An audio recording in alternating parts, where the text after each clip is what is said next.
കർത്താവെ, നിൻ്റെ വിശുദ്ധ പൗരോഹിത്യത്തെ മഹത്വപ്പെടുത്തണമേ. കർത്താവെ, സഭയിലുള്ള സാന്നിധ്യം ദൃഢമാക്കണമേ. 40 വർഷം ഞാൻ അർപ്പിച്ച കുർബാനയുടെ യോഗ്യതയാൽ കൃപാസ്ഥാന ജീവനോടെ പ്രത്യക്ഷപ്പെടുന്ന മാതാവിൻ്റെ മാധ്യസ്ഥത്തിൽ ഇന്ന് ഈ പ്രാർത്ഥന കാത്തിരിക്കുന്ന എല്ലാ മക്കളെയും ഞാൻ ആശീർവദിക്കുന്നു. കർത്താവെ, നിന്റെ തിരുമുറിവാർന്ന് വലത് കർത്താൻ മക്കളെ സ്പർശിക്കണമേ. അടിപ്പണ്ട പോലെ പൈതാക്കാലം പോലെ ദൈവികമായ ശക്തിയിലേക്ക് ആവശ്യിക്കട്ടെ.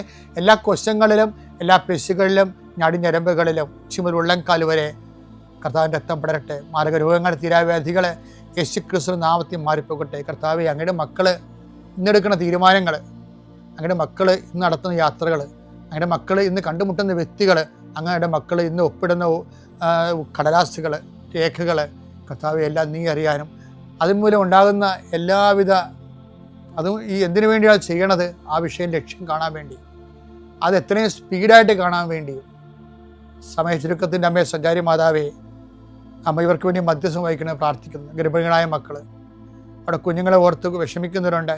ചിലർക്ക് അനക്കമില്ലാത്ത കുഞ്ഞുങ്ങൾ ഉണ്ടാവും, ചിലർക്ക് രോഗങ്ങൾ മാറാത്ത കാരണം ഉറക്കമില്ലാത്തവരുണ്ടാവും. ഈശോയെ, പലതരത്തിൽ വേദന അനുഭവിക്കുന്നവരും പൊറുക്കാത്ത വ്രണങ്ങളുള്ളവരും ഉച്ചമുള്ളങ്കാലം ഉണ്ടാകുന്ന രോഗങ്ങളൊക്കെ ഏറ്റെടുക്കണം പ്രാർത്ഥിക്കുന്നു. ഭാര്യ ഭർത്താക്കന്മാർ പിരിഞ്ഞ് താമസിക്കുന്നവർ, ഒരുമിച്ച് താമസിക്കാൻ ആഗ്രഹിക്കുന്നവർ, കുഞ്ഞുങ്ങളില്ലാത്തവർ, കർത്താവിൻ്റെ ആശ്രയം. ഗവൺമെൻറ് സംബന്ധമായ വിഷയങ്ങൾക്ക് പല നടപടിക്രമങ്ങളിലൂടെ കടന്നു പോകുമ്പോൾ ഒത്തിരി കാര്യങ്ങൾ താമസിച്ചു പോകുന്ന കാരണം കിട്ടിയിട്ട് പ്രയോജനമില്ലാത്ത അവസ്ഥയിൽ വിഷമിക്കുന്നവരും കുരുങ്ങിക്കിടക്കുന്നവരും കർത്താവിൻ്റെ നാമത്തിൽ അഴിഞ്ഞു മാറട്ടെ. എൻ്റെ കർത്താവിൻ്റെ ഉന്നതമായ നാമത്തിൽ സഭയുടെ അധികാരത്തിൽ നിൻ്റെ യാത്രകൾ, നിൻ്റെ സംസാരങ്ങൾ, നിൻ്റെ ചെയ്തികൾ, നീ ചെയ്യുന്ന പ്രവർത്തനങ്ങൾ, നീ കണ്ടുമുട്ടുന്ന വ്യക്തികൾ, സഞ്ചരിക്കുന്ന വാഹനങ്ങൾ, നിനക്ക് മനസ്സിൽ വിഷം ഉണ്ടാക്കുന്ന സാഹചര്യങ്ങൾ എല്ലാം കർത്താവിൻ്റെ നാമം ഞാൻ ആസ്വദിക്കുന്നു. Spirit of power and grace സ്തുതിയായിരിക്കട്ടെ. എൻ്റെ പേര് ആൻമരിയ. ഞാൻ കലൂരിൽ നിന്നാണ് വരുന്നത്. ഇവിടെ ആലപ്പുഴ തന്നെയാണ് വീട്. എൻ്റെ ഇടവക കാട്ടൂർ സെൻറ്റ് മൈക്കിൾസ് ഫെറോന ചർച്ചാണ്. ഞാനിവിടെ ഉടമ്പടി എടുക്കുന്നത് കഴിഞ്ഞ വർഷം ജൂൺ 9 തീയതിയാണ്. അപ്പം ഞാൻ 3 വർഷമായിട്ട് നീറ്റ് ഡ്രോപ്പ് ചെയ്ത് നീറ്റിന് വേണ്ടിയിട്ട് പ്രിപ്പയർ ചെയ്യുമായിരുന്നു. കഴിഞ്ഞ വർഷം എനിക്ക് ബോർഡറിലാണ് എനിക്ക് MBBSൻ്റെ അഡ്മിഷൻ നഷ്ടമായത്. അപ്പം ഞാൻ എക്സാം എഴുതി കഴിഞ്ഞിട്ട് ഞാൻ ഇവിടെ ഒന്ന് ഉടമ്പടി എടുക്കുകയായിരുന്നു. പണ്ട് മുതലേ നല്ലതുപോലെ തന്നെ സ്കൂളിലൊക്കെയാണ് അക്കാഡമിക്സ് നല്ലതുപോലെ പഠിച്ചു വന്നിരുന്ന ഒരാളായിരുന്നു. അപ്പോൾ അതുകൊണ്ട് എനിക്ക് എൻ്റെ മെറിറ്റിൽ ഭയങ്കര വിശ്വാസമായിരുന്നു. എൻ്റെ ബുദ്ധിയിലും ഞാൻ പഠിക്കും, അപ്പോൾ അതുകൊണ്ട് എനിക്ക് ഉറപ്പായിട്ടും കിട്ടും എന്നുള്ളൊരു വിശ്വാസമായിരുന്നു. കുർബാനയ്ക്ക് പോകുന്ന ദിവ്യബലിയിൽ പങ്കെടുക്കുകയും ദിനംപ്രതി നൊവേനയൊക്കെ ചൊല്ലുകയും നമ്മൾ വീട്ടിൽ കൊന്തേർപ്പിക്കുകയും ചെയ്യുന്നൊരു കുടുംബമായിരുന്നു നമ്മൾ. അപ്പം എനിക്ക് വിശ്വാസം ഉണ്ടോയെന്ന് ചോദിച്ചാൽ വിശ്വാസമുണ്ട്, ഞാനൊരു ക്രിസ്ത്യാനിയാണ്. പക്ഷേ എന്ന് പറഞ്ഞാൽ അതിൽ ഞാൻ പൂർണ്ണമായിട്ടും വിശ്വസിക്കുന്നില്ല. ഞാൻ എപ്പോഴും സയൻറ്റിഫിക് കാര്യങ്ങളുടെ പുറകിൽ പോവുകയും ഞാൻ ഇങ്ങനെയൊരു സംഭവം ഉണ്ട്, ഒരു സ്പിരിച്വൽ പവർ ഉണ്ട് എന്നുള്ളൊരു സംഭവം ഞാൻ പൂർണ്ണമായിട്ടും ഒരിക്കലും ഞാൻ വിശ്വസിച്ചിരുന്നില്ല. അപ്പം ഞാൻ കഴിഞ്ഞ വർഷം ഉടമ്പടി എടുത്ത് ആദ്യമൊക്കെ ഉടമ്പടി നല്ലപോലെ അതിൽ പങ്കുകൊണ്ട് അതിന് ശേഷം ഞാൻ കുറേ ഉഴപ്പി. അപ്പോൾ എനിക്ക് കഴിഞ്ഞ വർഷം അഡ്മിഷൻ ശരിയായില്ല. അപ്പോൾ ഞാൻ 3ാമത്തെ പ്രാവശ്യം റിപ്പീറ്റ് ചെയ്യാൻ വേണ്ടിയിട്ട് പാലായിലേക്ക് പോയി. പാലായിൽ പോയിട്ട് ഞാൻ ആദ്യമൊക്കെ എനിക്ക് കുറേയൊന്നും പ്രേക്ഷിത പ്രവർത്തനം ചെയ്യാൻ പറ്റുന്നില്ലായിരുന്നു. ഞാൻ അവിടെ പ്രാർത്ഥനയൊക്കെ കറക്റ്റായിട്ട് പങ്കെടുക്കുകയും ബൈബിൾ വായനയൊക്കെ ചെയ്യുന്നുണ്ടായിരുന്നു. പക്ഷേ അത് കഴിഞ്ഞ് എപ്പോഴോ പിന്നെ വന്ന് ഉടമ്പടി പുതുക്കിയപ്പോൾ ഫെബ്രുവരിയിൽ പുതുക്കിയപ്പോൾ എനിക്ക് മാതാവിനെയാണ് കിട്ടിയത്. അപ്പോൾ അത് കഴിഞ്ഞ് എക്സാമിനോട് അടുക്കും തോറും ഞാൻ പ്രാർത്ഥന കുറേയൊക്കെ ഉപേക്ഷിച്ച് ഞാൻ മുഴുവൻ പഠനത്തിലേക്ക് എൻ്റെ ഫോക്കസ് ഞാൻ ചെയ്യുകയുണ്ടായി. അപ്പം എനിക്ക് അപ്പോഴും വിശ്വാസം ഉണ്ടായിരുന്നത് വെച്ചാൽ ഞാൻ പഠിച്ചാലേ എനിക്ക് കിട്ടുള്ളൂ. അത് സത്യമാണ്. പക്ഷേ എന്നാലും ഞാനൊരു ഈ മാതാവിലേക്ക് ഒന്ന് തിരിയുക, മാതാവിനോട് പ്രാർത്ഥിക്കുക. പ്രാർത്ഥനയും വേണം നമ്മുടെ പഠനത്തിൻ്റെ കൂടെ, നമ്മുടെ കഴിവിൻ്റെ കൂടെ നമുക്ക് പ്രാർത്ഥനയും വേണം എന്നുള്ളൊരു വിശ്വാസം എനിക്ക് ഉണ്ടായിരുന്നില്ല. അപ്പം ഞാൻ പഠിക്കുക മാത്രമാണ് അപ്പോൾ ചെയ്തുകൊണ്ടിരുന്നത്. ഞാൻ പ്രാർത്ഥിക്കുന്നൊന്നും ഇല്ലായിരുന്നു അവസാനമായപ്പോൾ. അപ്പോൾ എനിക്ക് മാർക്കൊക്കെ അത്യാവശ്യം കൺസിസ്റ്റൻ്റ് ആയിട്ടൊക്കെ നിന്നു. പക്ഷേ എക്സാമിന് അവസാനത്തെ 3 ദിവസം മുന്നേ എനിക്കൊന്നും പഠിക്കാൻ പറ്റുന്നില്ല. എനിക്ക് പരീക്ഷ എഴുതാൻ പറ്റുന്നില്ല. ഞാനങ്ങനെ എക്സാമിന് മാർക്ക് കുറഞ്ഞാൽ ഭയങ്കര സങ്കടപ്പെട്ട് അടുത്ത എക്സാമും കുളവാക്കും. അങ്ങനെ ഒരാളല്ല ഞാൻ. അടുത്ത എക്സാമിന് പിടിക്കാം, അടുത്ത എക്സാമിന് അടിപൊളിയാക്കാം എന്നുള്ള ഒരാളാണ്. പക്ഷേ ഞാൻ ആ സമയത്ത് എനിക്ക് ഒരു എക്സാം എഴുതാൻ പറ്റിയില്ല. ആ എക്സാം മര്യാദക്ക് എഴുതാനും പറ്റുന്നില്ല. എക്സാം ഹാളിൽ നിന്ന് ഞാൻ ഇറങ്ങിപ്പോയിരുന്നു. എനിക്ക് എക്സാമിൽ നിന്ന് എനിക്ക് ടെമ്പറേച്ചർ കൂടുന്നു, എൻ്റെ മൊത്തം ടെൻഷനായി, എനിക്ക് ഭയങ്കര ഹാർട്ട് ബീറ്റ് കൂടുന്നു, അതെനിക്ക് ഫീൽ ചെയ്യാൻ പറ്റുന്നു, എനിക്കൊന്നും ചെയ്യാൻ പറ്റുന്നില്ല. ആ എക്സാമിൻ്റെ ഈ വർഷത്തെ നീറ്റ് എക്സാമിൻ്റെ 3 ദിവസം മുന്നേ ഞാൻ ഒന്നും പഠിച്ചില്ല. ആ 3 ദിവസം ഒന്നും പഠിച്ചിട്ടില്ല. ഞാൻ എക്സാമിൻ്റെ തലേ ദിവസം വീട്ടിലേക്ക് പാലയിൽ നിന്ന് തിരിച്ചു വരാമെന്ന് പറഞ്ഞിരുന്ന ഞാൻ 3 ദിവസം മുന്നേ ഞാൻ വീട്ടിലെത്തിയപ്പോഴും ഞാൻ ഡോക്ടറിനെ കാണിക്കാം. വീട്ടിലെത്തിയപ്പോൾ ഓൺലൈൻ എക്സാം എഴുതിയിട്ടാണെങ്കിലും എനിക്ക് ഫുൾ എക്സാം കംപ്ലീറ്റ് ചെയ്യാൻ പോലും പറ്റുന്നില്ല. ഞാൻ എക്സാം പോസ് ചെയ്യും, പിന്നെ ഒന്ന് ഡീപ് ബ്രെത്ത് എടുക്കും, എന്നിട്ട് പിന്നെയും എക്സാം എഴുതും. അങ്ങനെയായിരുന്നു ഫുൾ എക്സാം എഴുതിക്കൊണ്ടിരുന്നത്. മൊത്തം എക്സാം കംപ്ലീറ്റ് ചെയ്യാൻ പോലും പറ്റുന്നില്ല. അപ്പം ഞാനിങ്ങനെ വിചാരിച്ചായിരുന്നു എനിക്ക് ഈ വർഷത്തെ ഇനി നീറ്റ് എക്സാം പോലും എഴുതാൻ പറ്റുമെന്ന് പോലും ഞാൻ വിചാരിച്ചിരുന്നതല്ല. അപ്പോൾ എക്സാമിൻ്റെ ആ ദിവസം ഞാൻ മാതാവിൻ്റെ കാശുരൂപവും മാതാവിൻ്റെ ഉപ്പ്, ഒരു ട്രാൻസ്പെറൻറ്റ് ബോട്ടിൽ മാത്രമേ നമുക്ക് കൊണ്ടുപോകാൻ പറ്റുള്ളൂ. എക്സാം ഭയങ്കര സ്ട്രിക്റ്റാണ്. അപ്പോൾ ആ ഉപ്പ് നമ്മുടെ കുടിവെള്ളത്തിൻ്റെ അകത്തിട്ട് അതും കൊണ്ടുപോയിരുന്നു. അപ്പം അന്നത്തെ ദിവസം മാത്രമേ എനിക്കൊരു കുഴപ്പമില്ല. ഞാൻ ശരിക്കും അത്ഭുതപ്പെട്ടു പോയതെന്ന് വെച്ചാൽ എനിക്ക് ഒരു കുഴപ്പമില്ല, എനിക്ക് നെഞ്ചിടിപ്പില്ല, ടെൻഷനില്ല, ഒരു കുഴപ്പമില്ല. ഇത്രയും വർഷങ്ങൾക്ക് ശേഷം വന്നതിൽ ഏറ്റവും ടഫായിട്ടുള്ള എക്സാം ആയിരുന്നു ഈ വർഷം നടന്നത്. ഞാൻ എൻ്റെ എക്സാം ഹോളിൽ ഇരുന്ന് കുറേ പിള്ളേർ കരയുന്ന ഞാൻ കണ്ടതാണ് പരീക്ഷ എഴുതിക്കൊണ്ട്. പക്ഷേ എനിക്ക് മാത്രം ഒരു കുഴപ്പമില്ല. ഞാൻ പരീക്ഷ എഴുതി പുറത്ത് വന്നു. എങ്ങനെയുണ്ടായിരുന്നു ചോദിച്ചു. ഞാൻ പറഞ്ഞു ടഫായിരുന്നു, നല്ല ടഫായിരുന്നു. വീട്ടിൽ വന്നിരുന്ന് മാർക്ക് നോക്കിയപ്പം ഞാൻ വിചാരിച്ചു ഓക്കെ, കുഴപ്പമില്ലാത്തൊരു മാർക്കുണ്ട്, എനിക്ക് കിട്ടിക്കോളും. അപ്പോൾ ഞാൻ കഴിഞ്ഞ വർഷത്തെ റിസൾട്ട്സൊക്കെ വന്നു കഴിഞ്ഞപ്പോൾ കഴിഞ്ഞ വർഷത്തെ റാങ്ക് ലിസ്റ്റൊക്കെ എടുത്ത് വെച്ച് നോക്കിയപ്പോഴത്തേക്കും അപ്പോൾ ഞാൻ വിചാരിച്ചു കഴിഞ്ഞ വർഷത്തെ വെച്ചിട്ട് എനിക്ക് എന്തായാലും കിട്ടും. അങ്ങനെ വിചാരിച്ച് പിന്നെ ഞാൻ എൻ്റെ അത്രയും മാതാവ് എന്നെ ആ ദിവസം അത്രയും സഹായിച്ചിട്ട് ഞാൻ പിന്നെയും ഉടമ്പടി ഒഴുപ്പുമാണ് ചെയ്തത്. ഞാൻ ആ സമയത്ത് എൻ്റെ മെറിറ്റിനെ മാത്രം വിശ്വസിച്ചുകൊണ്ട് ഞാൻ എനിക്കിത്രയും മാർക്കുണ്ട്, എനിക്കിത്ര റാങ്കുണ്ട്, എനിക്ക് കിട്ടിക്കോളും അങ്ങനെ പറഞ്ഞു. എന്നിട്ട് ഫസ്റ്റ് അലോട്ട്മെൻറ്റിന് കൊടുത്ത് റിസൾട്ട് വന്നപ്പം എനിക്ക് കിട്ടിയില്ല എന്ന് പറഞ്ഞപ്പോൾ ഞാൻ ഭയങ്കരമായിട്ട് തകർന്നു പോയി. നമ്മളെല്ലാവരും ഞാൻ ഏത് കോളേജിൽ പോകണം എല്ലാം ഞാനിങ്ങനെ തീരുമാനിച്ച് വെച്ചിരിക്കുക. 3 വർഷമായിട്ട് കഷ്ടപ്പെട്ട് 3 വർഷം കൊണ്ട് കിട്ടിയ സാധനം പെട്ടെന്നില്ല എന്ന് പറയുമ്പോഴത്തേക്കും ഭയങ്കര സങ്കടമായി. വീട്ടിലാണെങ്കിലും ഭയങ്കര സങ്കടമായി. എന്നെ എല്ലാവരും ഇങ്ങനെ കുറ്റപ്പെടുത്തിക്കൊണ്ടിരിക്കുക, നീ പ്രാർത്ഥിക്കാഞ്ഞിട്ടാണ്, നിനക്ക് വീട്ടിൽ പപ്പയും അമ്മയും എപ്പോഴും പറയും നിനക്ക് പ്രാർത്ഥന എന്ന് പറയുന്ന സാധനമില്ല, നീ പ്രാർത്ഥിക്കാത്തതുകൊണ്ടാണ്, നീ നിൻ്റെ കഴിവിന് മാത്രം അഹങ്കരിച്ചതുകൊണ്ടാണ് നിനക്കിത് വന്നതെന്ന് എനിക്ക് എപ്പോഴും പറയുമായിരുന്നു. അപ്പോൾ അത് കഴിഞ്ഞ് ഞാൻ ഇവിടെ മാതാവിൻ്റെ അടുത്ത് വന്നു, ഉടമ്പടി പുതുക്കി. ഞാൻ ഓഗസ്റ്റ് മുതൽ ഇവിടെ പ്രേക്ഷിത പ്രവർത്തനം ചെയ്യുകയാണ്. ഇവിടെ ഓഗസ്റ്റിൽ ഉടമ്പടി പുതുക്കി, അച്ഛനെ കണ്ടു, അച്ഛൻ എന്നെ ബ്ലെസ് ചെയ്തു. അത് കഴിഞ്ഞ് ഞാൻ സെക്കൻഡ് അലോട്ട്മെൻറ്റിന് വേണ്ടി കൊടുത്തു. സെക്കൻഡ് അലോട്ട്മെൻറ്റ് കൊടുത്തു കഴിഞ്ഞപ്പോൾ ഞാൻ സെക്കൻഡ് അലോട്ട്മെൻറ്റ് കൊടുത്ത് അത് കഴിഞ്ഞപ്പോൾ സെക്കൻഡ് അലോട്ട്മെൻറ്റ് വന്ന് അപ്പോഴും എനിക്ക് കിട്ടിയില്ല. അപ്പം ഞാൻ മാതാവിൻ്റെ അടുത്ത് പറഞ്ഞു, മാതാവേ ഞാൻ ഇത്രയൊക്കെ വിശ്വസിച്ചു മാതാവിനെ, എനിക്ക് ഒട്ടും വിശ്വാസമില്ലായിരുന്നു. അപ്പം ഞാൻ ഇത്രയൊക്കെ മാതാവിൻ്റെ അടുത്തേക്ക് വന്നിട്ടും മാതാവ് എന്നെ തള്ളി മാറ്റിക്കൊണ്ടിരിക്കുകയാണല്ലോ ഞാൻ പറഞ്ഞു. എന്നിട്ട് ഞാൻ ഒരാഴ്ചയോളം ഞാൻ മാതാവിനോട് മിണ്ടിയില്ല, ഞാനിവിടെ പ്രേക്ഷിത പ്രവർത്തനത്തിന് വന്നില്ല. ഞാൻ ഭയങ്കര പിണക്കമായിരുന്നു മാതാവിൻ്റെ അടുത്ത്.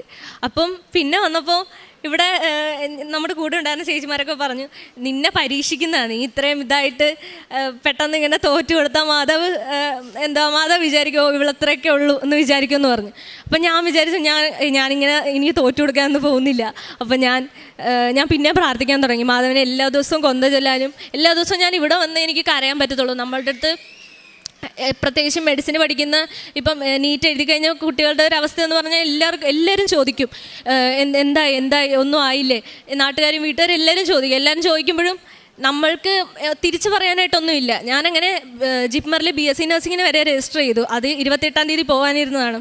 അപ്പോൾ അങ്ങനെ രജിസ്റ്റർ ചെയ്ത് എല്ലാവരോടും പറഞ്ഞുകൊണ്ടിരിക്കുക, MBBS എന്ന് പറയേണ്ട സ്ഥാനത്ത് ഞാൻ BSc നഴ്സിങ്ങിന് പോവുക, 3 വർഷം കഷ്ടപ്പെട്ടിട്ടും BSc നഴ്സിങ്ങിന് പോകാമെന്നാണ് പറഞ്ഞുകൊണ്ടിരുന്നത്. അപ്പം വീട്ടുകാരുടെയും എൻ്റെ പപ്പയും അമ്മയും ഇത് എല്ലായിടത്തും പറയുന്നൊരവസ്ഥ, അവരുടെ അവസ്ഥ അവർക്കും ഭയങ്കര സങ്കടമായിരുന്നു. അപ്പോൾ എല്ലാവരും ചോദിക്കുമ്പോഴും എനിക്ക് വീട്ടിൽ ഇരുന്ന് കരയാൻ പറ്റത്തില്ല. കാര്യം പപ്പയും അമ്മയും അത് കണ്ട് ഞാൻ കരയുന്നത് കണ്ട് അവരും കൂടെ ഭയങ്കര ഡൗൺ ആയി പോകും. അപ്പം ഞാൻ ഇവിടെ വന്നിരുന്നാണ് മാതാവിൻ്റെ അടുത്ത് വന്നിരുന്ന് കൊന്ത ചൊല്ലിയൊക്കെ കരഞ്ഞോണ്ടിരുന്നത്. മാതാവ് ഇങ്ങനെ ഓരോരുത്തരും ഇങ്ങനെ ചോദിക്കുമ്പോൾ അതിനൊന്നും തിരിച്ചു പറയാനല്ല, അതൊക്കെ സഹിക്കാനുള്ള ആ ഒരു ശക്തി ഞങ്ങൾക്ക് തരണേ മാതാവ്. അതിനുള്ള മറുപടി അവർക്കുള്ള മറുപടി എനിക്ക് കൊടുക്കാൻ പറ്റണമെന്ന് ഞാൻ മാതാവിൻ്റെ അടുത്ത് എപ്പോഴും പറയുമായിരുന്നു. അത് മാത്രമല്ല, ഞാനിവിടെ കൊന്ത ചൊല്ലുമ്പോൾ എൻ്റെ പോലെ 3 വർഷമായിട്ട് ഇപ്പോൾ റിപ്പീറ്റ് ചെയ്ത് അങ്ങനെ ബോർഡറിൽ നിൽക്കുന്ന ഒരുപാട് കുട്ടികൾക്ക് വേണ്ടി ഞാൻ പ്രാർത്ഥിക്കുമായിരുന്നു. എല്ലാവരെയും സമർപ്പിച്ച് പ്രാർത്ഥിക്കുമായിരുന്നു. ഇവിടെ വന്നിരുന്ന് കൊന്ത ചൊല്ലി പ്രാർത്ഥിക്കുമായിരുന്നു. എല്ലാ ദിവസവും 2 ആഴ്ച കൂടുമ്പോൾ ഇവിടുന്ന് കുമ്പസാരിക്കുമായിരുന്നു. ഇവിടെ പ്രേക്ഷിതയായിട്ട് വന്നതിന് ശേഷം എനിക്ക് ഒരുപാട് മാറ്റങ്ങൾ ആത്മീയമായിട്ട് എനിക്ക് ഒരുപാട് വളരാൻ പറ്റിയിട്ടുണ്ട്. ഞാൻ കുർബാന സ്വീകരിക്കുമ്പോഴാണെങ്കിലും എനിക്ക് ദേഷ്യത്തിൻ്റെ കുറേ പെട്ടെന്ന് ദേഷ്യം വരുമായിരുന്നു. ഇപ്പം മുഴുവനായിട്ട് മാറിയെന്നല്ല, പക്ഷേ എന്നാലും അതൊക്കെ കുറേ കൺട്രോൾ ചെയ്യാനായിട്ട് എനിക്ക് പറ്റി. അത് ഞാൻ കുറേയൊക്കെ അത് കരഞ്ഞാണ് തീർക്കുന്നത് മാതാവിൻ്റെ അടുത്ത് വന്ന്. മാതാവേ എന്നോട് ക്ഷമിക്കണം, ഞാൻ ഇങ്ങനെയൊക്കെ ദേഷ്യപ്പെട്ടു പോയി, എനിക്ക് പറയാൻ ഞാൻ അപ്പം അത്രയും ചൂടാവരുതായിരുന്നു. ഞാൻ വീട്ടിലാണ് ഏറ്റവും കൂടുതൽ എനിക്ക് ഇതിൽ കിട്ടാത്തതിൻ്റെ സങ്കടവും മാതാവ് എനിക്കിത് തരാത്തതിൻ്റെ അങ്ങനെ ഓരോരുത്തരും ഇപ്പോൾ ചോദിക്കുമ്പോൾ നമ്മളിങ്ങനെ അപമാനിക്കുമ്പോൾ അങ്ങനെയുള്ള എല്ലാ വിഷമവും ഞാൻ ഇവിടെ വന്നിരുന്ന കരഞ്ഞു തീർക്കുന്ന മാതാവിൻ്റെ അടുത്ത്. അപ്പോൾ അത് കഴിഞ്ഞ് സെക്കൻഡ് അലോട്ട്മെൻ്റ് ഒക്കെ കഴിഞ്ഞ് ഞാനിങ്ങനെ BSc നഴ്സിംഗ് എന്ന് തന്നെ എല്ലാവരോടും പറയാൻ തുടങ്ങി. കാര്യം അത് മാത്രമേ ഒരു കൺഫേം ആയിട്ട് അത് മാത്രമേ ഒരു സംഭവം കിട്ടിയിട്ടുള്ളൂ. അപ്പോൾ അങ്ങനെ ഞാൻ തേർഡ് അലോട്ട്മെൻറ്റ് കൊടുക്കാൻ പോയപ്പോൾ അവിടെ ഉപ്പിട്ട് പ്രാർത്ഥിക്കുകയും കാശ് രൂപമൊക്കെ കൊണ്ടുപോവുകയും ചെയ്തു. നമ്മൾ വീട്ടിൽ നിന്നാണെങ്കിലും എവിടെയെങ്കിലും പോകാനായിട്ട് ഇറങ്ങുവാണെങ്കിലും എല്ലാവരും വിശുദ്ധ തൈലം ഉപയോഗിച്ച് നെറ്റിയിൽ കുരിശ് വെച്ചിട്ടാണ് എല്ലാവരും ഇറങ്ങുന്നത്. അപ്പോൾ തേർഡ് അലോട്ട്മെൻറ്റ് കൊടുക്കാൻ പോയി. അത് കഴിഞ്ഞ് എന്നോട് ഒരു ദിവസം പപ്പ ഇങ്ങനെ പറഞ്ഞായിരുന്നു, കളി തമാശയ്ക്ക് ഇങ്ങനെ പറഞ്ഞാണ്, നീ ഇങ്ങനെ ഇപ്പോൾ പ്രാർത്ഥിക്കുന്നൊക്കെ ഉണ്ടല്ലോ, പക്ഷെ നിനക്ക് എല്ലാവർക്കും മാതാവ് അടയാളങ്ങൾ കൊടുക്കുന്നു, എല്ലാവർക്കും മാതാവ് ഡേറ്റ് കൊടുക്കുന്നു, നിനക്ക് മാത്രം ഒന്നും തന്നില്ലല്ലോ. അപ്പോൾ ഞാൻ അന്ന് രാത്രി ഒരു സ്വപ്നം കണ്ടത് എന്താണെന്ന് വെച്ചാൽ അച്ഛൻ ഒരു പള്ളിയിൽ ധ്യാനിപ്പിക്കുക. അപ്പം ഞാനും പപ്പയും അമ്മയുണ്ട്. അച്ഛൻ എൻ്റെ അടുത്ത് ബ്ലെസ് ചെയ്യാൻ വന്നപ്പോഴത്തേക്ക് ഞാൻ പറഞ്ഞു, അച്ഛാ ഒന്നും ശരിയാവുന്നില്ല എന്ന് പറഞ്ഞു. അപ്പോൾ ഉടനെ അച്ഛൻ പറഞ്ഞു, അപ്പം ഞാൻ ഇവിടെ കൃപാസനത്തിൽ പ്രേക്ഷിതയായിട്ട് നിന്നുകൊണ്ടിരിക്കുന്ന സമയമാണ്. അപ്പോൾ അച്ഛൻ എൻ്റെ അടുത്ത് പറഞ്ഞു, ഇവിടെയോ ജോലിയൊന്നും ഇല്ലല്ലോ എന്ന് പറഞ്ഞ്. അപ്പം ഞാൻ പറഞ്ഞു, എനിക്ക് ജോലിയല്ല, എനിക്കൊരു MBBS സീറ്റാണ് വേണ്ടതെന്ന് പറഞ്ഞു. അപ്പോൾ ഉടനെ അച്ഛൻ പറഞ്ഞു, അതൊക്കെ ശരിയാവും, അത് 20-ാം തീയതി ആകുമ്പോൾ ശരിയാവും എന്ന് പറഞ്ഞു. അപ്പം അന്ന് എഴുന്നേറ്റ് ഞാൻ അമ്മയോട് പറഞ്ഞു, അമ്മ ഇങ്ങനെ ഞാൻ സ്വപ്നം കണ്ടു 20-ാം തീയതി എന്ന് അച്ഛൻ പറഞ്ഞു. അപ്പോൾ ഒക്ടോബറിൽ ആ സ്വപ്നം കാണുന്നത്. അപ്പോൾ ഒക്ടോബർ 20 വരെ ഞാനിങ്ങനെ വെയിറ്റ് ചെയ്തിരിക്കുക. പക്ഷേ അലോട്ട്മെൻറ്റിൻ്റെ സമയമൊക്കെ ആയപ്പോഴത്തേക്കും അലോട്ട്മെൻറ്റിൻ്റെ ഡേറ്റ് 8-ാം തീയതിയൊക്കെയാണ്, ഒക്ടോബർ 8 എന്നൊക്കെയാണ് അവർ സ്കെഡ്യൂൾ പറഞ്ഞത്. അപ്പം ഞാൻ വിചാരിച്ചു ഒക്ടോബർ 20 ഇനി എന്താ ഉദ്ദേശിച്ചതെന്ന് എനിക്കറിയത്തില്ല. അപ്പം ഞാനിങ്ങനെ പറഞ്ഞുകൊണ്ടിരിക്കുക. പക്ഷേ അപ്രതീക്ഷിതമായിട്ട് ഡേറ്റ് ഇങ്ങനെ നീളുക. അലോട്ട്മെൻറ്റ് ഓരോ പുതിയ കോളേജസ് ആഡാക്കുന്നു, ഡേറ്റ് നീളുന്നു, ഡേറ്റ് നീണ്ട് 18 വരെയായി. 18 വരെയായെന്ന് പറയുമ്പോൾ 18 വരെയാണ് ചോയ്സ് ഫില്ലിങ് ലോക്കിങ് നടന്നത്. 18 കഴിഞ്ഞ് 20-ാം തീയതിയാണ് ശരിക്കും പറഞ്ഞാൽ അലോട്ട്മെൻറ്റ് വരേണ്ടത്. അപ്പോൾ എനിക്ക് മനസ്സിലായി 20-ാം തീയതി മാതാവ് എന്നോട് പറഞ്ഞ പോലെ തന്നെ എനിക്ക് 20-ാം തീയതി ആയിരിക്കും എനിക്ക് മാതാവ് അഡ്മിഷൻ തരാൻ പോകുന്നതെന്ന് ഞാൻ ഉറച്ചു വിശ്വസിച്ചു. 18-ാം തീയതി കഴിഞ്ഞു. 20-ാം തീയതി ദീപാവലി നാഷണൽ ഹോളിഡേ ആയതുകൊണ്ട് 21-ാം തീയതി ഇന്നലെ ഞാൻ അലോട്ട്മെൻറ്റിൻ്റെ അലോട്ട്മെൻറ്റ് വരുമെന്ന് പറഞ്ഞ് പ്രതീക്ഷിച്ചിരിക്കുകയായിരുന്നു. പക്ഷേ ഇന്നലെ വന്നില്ല. അപ്പോൾ ഇന്ന് രാവിലെ ഞാൻ ഇവിടെ വന്ന് മാതാവിൻ്റെ അടുത്ത് പറഞ്ഞു, മാതാവേ 20-ാം തീയതി എന്ന് പറഞ്ഞിട്ട് ഇപ്പോൾ ഇത് 22-ആയി. എനിക്ക് ഇനി മാതാവ് എനിക്ക് പറഞ്ഞ ഡേറ്റ് ഞാനിപ്പോൾ എങ്ങനെ എല്ലാവരുടെ അടുത്തും പറയും എന്ന് പറഞ്ഞു. അപ്പോൾ അത് കഴിഞ്ഞ് ഞാൻ ഇന്നിവിടെ രാവിലെ വന്നു. ഇവിടെ ഉച്ചയായപ്പോൾ ഒരു 12 മണിയായപ്പോൾ ഞാൻ ഇവിടെ അമ്മയുടെ നടക്കിലിരുന്ന് സമ്പൂർണ്ണ ജപമാല ചൊല്ലിക്കൊണ്ടിരുന്നത്. അത് ചൊല്ലിക്കഴിഞ്ഞ് ജപമാല സമർപ്പിച്ച് ഞാൻ വീട്ടിലേക്ക് പോകാൻ വേണ്ടി ഇറങ്ങി. നമ്മൾ ഗേറ്റ് കടന്നില്ല. അപ്പോഴത്തേക്കും എൻ്റെ മനസ്സിൽ നിന്ന് ഒന്നുകൂടെ സൈറ്റിൽ കയറി നോക്ക്. അപ്പോൾ ഞാൻ സൈറ്റിൽ കയറി നോക്കിയപ്പോൾ എനിക്ക് എൻ്റെ റാങ്കിൻ്റെ നേരെ ഒരു പുതിയ കോളേജ് അലോട്ടഡ് ആയിട്ടുണ്ട്. എനിക്കൊരു MBBS സീറ്റ് കിട്ടി, ഗവൺമെൻറ് MBBS സീറ്റ് കിട്ടി. കർണാടകയിലാണ്, ഗുൽബർഗ ഇൻസ്റ്റിറ്റ്യൂട്ടിലാണ് എനിക്ക് മെഡിസിന് സീറ്റ് കിട്ടിയത്. ഞാൻ ഒരുപാട് മാതാവിൽ നിന്ന് അകന്നു പോകാൻ വേണ്ടി ഒരുപാട് ഞാൻ ശ്രമിച്ചിട്ടുണ്ട്. അതേപോലെ തന്നെ എനിക്ക് കിട്ടിയ വേറെ സാക്ഷ്യം എന്താണെന്ന് വെച്ചാൽ എനിക്ക് കഴിഞ്ഞ മാസം നല്ലൊരു പനി വന്നു. ഞാൻ തളർന്ന് താഴെ വീണു. അങ്ങനെ എനിക്ക് അത്രയും ഭയങ്കരമായിട്ടൊരു പനി എനിക്ക് ഇതുവരെ വന്നിട്ടില്ല. അപ്പോൾ ആ പനി വന്നപ്പോഴത്തേക്കും മാതാവിൻ്റെ കാശ്രൂപം നെഞ്ചത്ത് പിടിച്ചു കഴിഞ്ഞപ്പോഴത്തേക്കുമാണ് എനിക്ക് പനി പെട്ടെന്ന് കുറഞ്ഞ് ഞാൻ ഭയങ്കരമായിട്ട് ഷിവർ ചെയ്യുന്നുണ്ടായിരുന്നു. എൻ്റെ BP ലോ ആയിരുന്നു. ഞാൻ തന്നെ ഇങ്ങനെ മനസ്സിലിങ്ങനെ വിചാരിച്ച് ഇനിയിപ്പോൾ മരിക്കാൻ പോകണമെന്ന് വരെ ഞാൻ ചിന്തിച്ചു. കാര്യം എനിക്കങ്ങനെ ഇതുവരെ അങ്ങനെ ഒരു സംഭവം ഉണ്ടായിട്ടേ ഇല്ല. ഞാൻ ഭയങ്കര പാനിക്കായി, എനിക്ക് നല്ല ടെമ്പറേച്ചർ കൂടിയിട്ട് അത്രയും പ്രശ്നമായി. പക്ഷേ കാശുരൂപം നെഞ്ചത്തെടുത്ത് വെച്ച് കഴിഞ്ഞപ്പോഴത്തേക്ക് പെട്ടെന്ന് ഞാൻ വെട്ടി വിയർക്കാൻ തുടങ്ങി. അങ്ങനെ എൻ്റെ പനി പെട്ടെന്നാണ് കാശുരൂപം വെച്ച് കഴിഞ്ഞപ്പോൾ ആ സെക്കൻഡ് തന്നെ അപ്പം തന്നെ ഞാൻ ഭയങ്കരമായിട്ട് വിയർത്ത് ആ പനി എന്നെ വിട്ടുപോയി. അധികം ആൻറ്റിബയോട്ടിക് എടുക്കേണ്ട ഒരു മെഡിസിൻ അങ്ങനെ കഴിക്കേണ്ട ഒരു ആവശ്യം എനിക്ക് വന്നിട്ടില്ല. ഞാൻ പ്രേക്ഷിത പ്രവർത്തനമായിട്ട് ചെയ്തത് പത്രം ഇവിടുന്ന് കൊണ്ടുപോയി ജനറൽ ഹോസ്പിറ്റലിലൊക്കെ കൊടുത്തിട്ടുണ്ട്. അതേപോലെ തന്നെ ഒരു ഓൾഡ് ഏജ് ഹോമിൽ വിസിറ്റ് ചെയ്തിട്ടുണ്ട്. സ്വഭാവത്തിലെന്ന് പറഞ്ഞാൽ ഞാൻ ഒരുപാട് ഇങ്ങനെ പ്രാർത്ഥിക്കുന്ന ഒരു ടൈപ്പ് ആളല്ല. ഞാൻ പള്ളിയിലൊക്കെ പോകും, എല്ലാ ദിവസവും കൊന്തയൊക്കെ ചൊല്ലും. പക്ഷേ എങ്കിലും ഞാനത് ഭയങ്കര മൈൻഡ്ഫുള്ളായിട്ട് ഭയങ്കര ഫോക്കസ്ഡ് ആയിട്ട് ചെയ്യുന്ന ഒരാളല്ല. കൊന്ത ചൊല്ലുന്നതിൻ്റെ ഇടയ്ക്കാണെങ്കിലും എനിക്ക് എൻ്റെ ചിന്തകൾ പല വഴി ഇങ്ങനെ പോയി അത് എവിടെയെങ്കിലുമൊക്കെ വേറെ എവിടെയെങ്കിലുമൊക്കെ ആയിരിക്കും എത്തുന്നത്.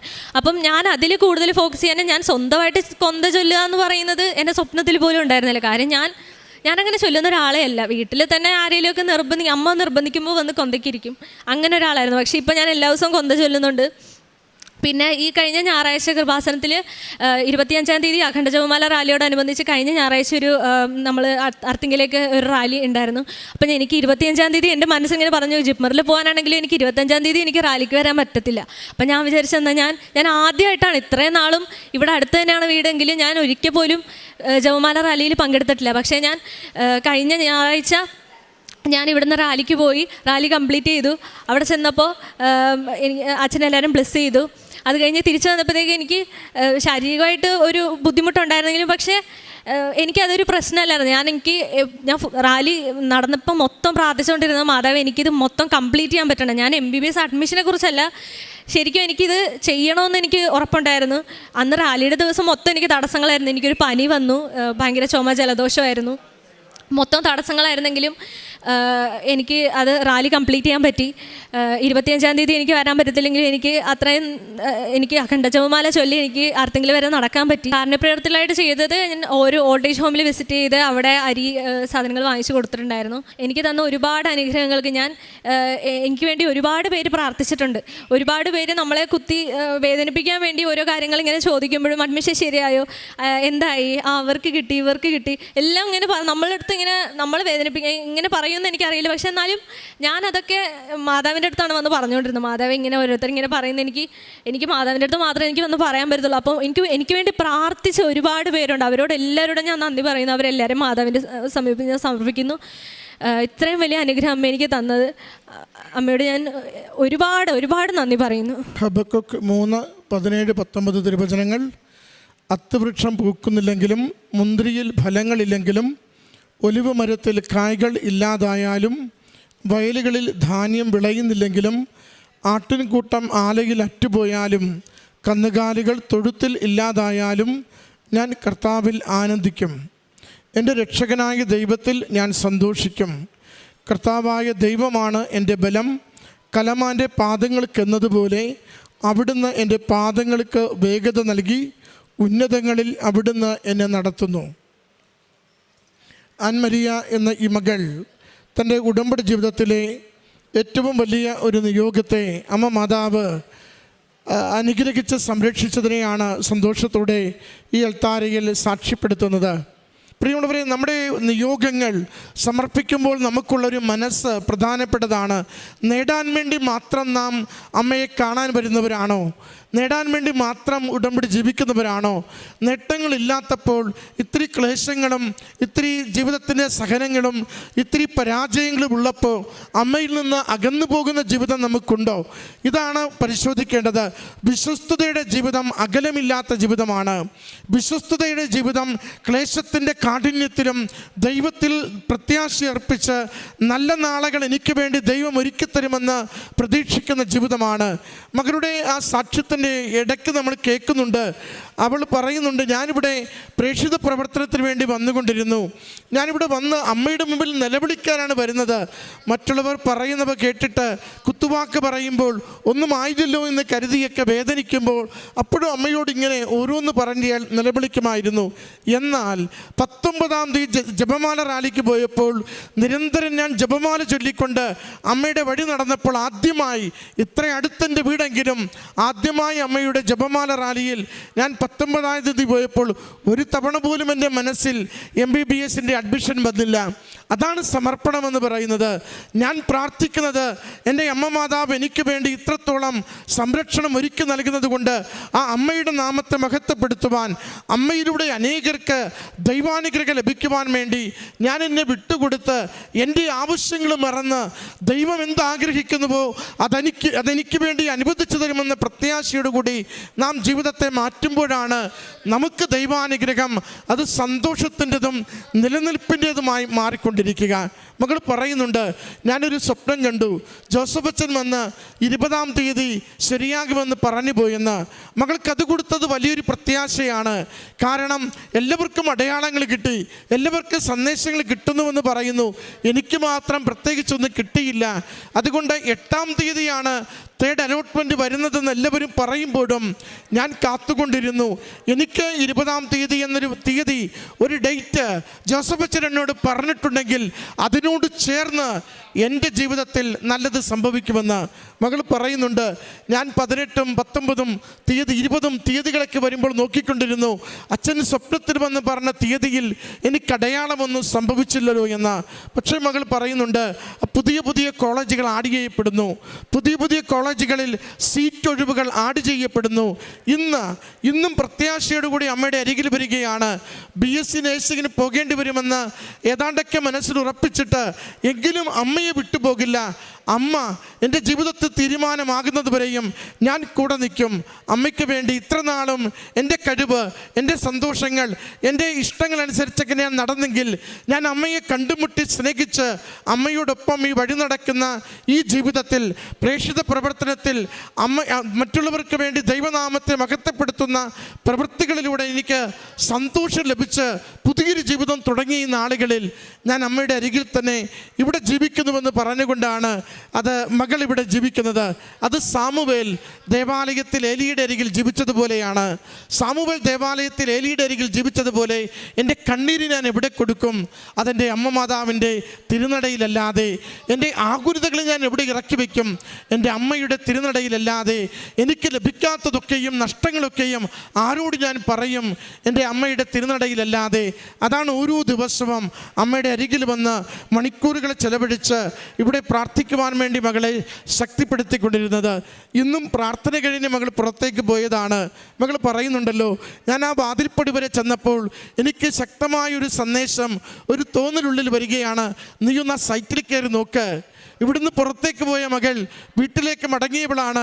സൈറ്റിൽ കയറി നോക്കുമ്പോൾ കർണാടക ഗുൽബർഗയിൽ അവൾക്ക് MBBSൻ്റെ മെഡിക്കൽ സീറ്റ് അനുവദിച്ചുകൊണ്ട് അവളുടെ ജീവിതത്തിൻ്റെ സ്വപ്നം, അവൾ ഇത്ര നാളും പരിശ്രമിച്ചതിൻ്റെ അനുഗ്രഹം, അമ്മ മാതാവിനോട് നിരന്തരം പ്രാർത്ഥിച്ചതിൻ്റെ അനുഗ്രഹം ലഭിച്ചത് അവൾ സാക്ഷ്യപ്പെടുത്തുന്നത്.